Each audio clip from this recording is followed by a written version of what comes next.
This is Akka Mahadevi. ये अक्का महादेवी हैं, एक और स्त्री संत। उनकी शादी एक राजा से हुई थी और 9 साल की उम्र में किसी अनजान गुरु ने उन्हें दीक्षा दी थी।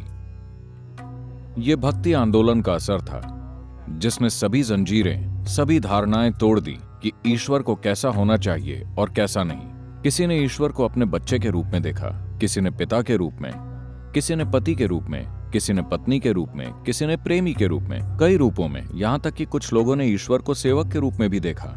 आप उससे जो चाहे संबंध जोड़ सकते हैं, कोई बाधा नहीं थी, क्योंकि महत्वपूर्ण बस ये था कि आप संबंध जोड़ने में सफल हों। किसी चीज से संबंध जोड़े बिना आपकी भावनाएं नहीं उभरेंगी।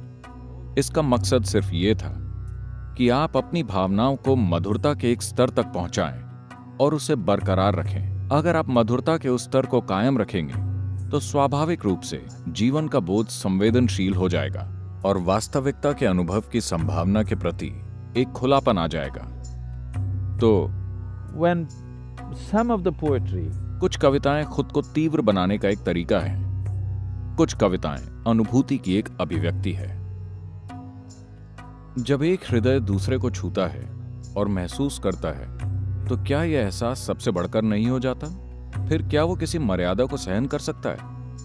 माँ, तुम जरूर पागल हो। मैं अपने भगवान के प्रेम में पड़ी हूं, जो चमेली की तरह श्वेत हैं। मैंने पूरी तरह से समर्पण कर दिया है। जाओ जाओ, मैं अब तुम्हारी माँ बेटी वाली कोई बात नहीं सुनूंगी। अब तुम जाओ। तो ये युवा स्त्री अपने पति के घर से बाहर निकल गई, क्योंकि उसके पति ने कहा कि तुमने जो कुछ भी पहना हुआ है, तुम्हारे गहने, ये महल जिसमें तुम रहती हो, जो कपड़े पहनती हो, ये मेरा दिया हुआ है। वो बोली, मैं तुम्हारी कोई चीज नहीं चाहती, और वो सब कुछ त्याग कर निर्वस्त्र बाहर निकल गई। उसकी माँ ने जाकर उससे आग्रह किया, होश में आओ, समाज के नियमों के मुताबिक चलो।